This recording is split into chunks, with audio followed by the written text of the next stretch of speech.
Just doing this small job on my TR4. This, you see on the parts thing, this is called the pipe connector. This thing here, in the parts, the pipe connector 611043 part number, still available.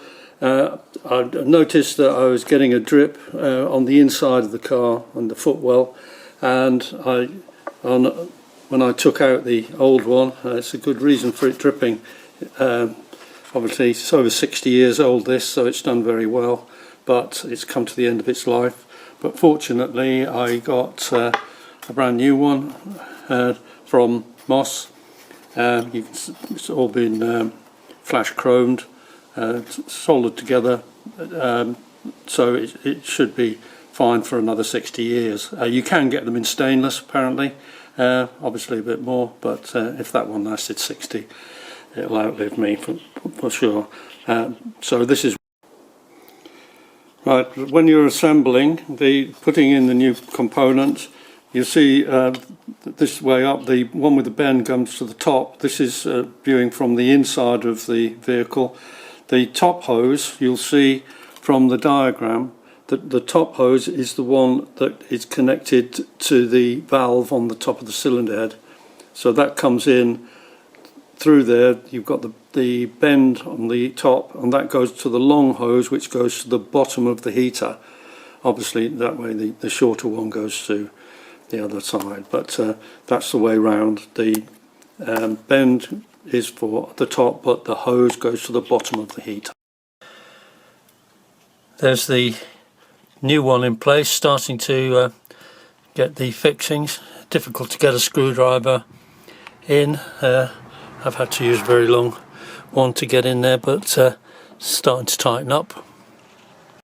That's the two connected. The top one, which goes to the valve, and the bottom one goes to the bottom pipe that goes around the edge of the cylinder head. Right, to gain access to this hose for the heater has to be got out of the way, and you can see that I've got the connector there, and I've got the top hose on. That hose on the top will go to the bottom of the heater there. You can see it.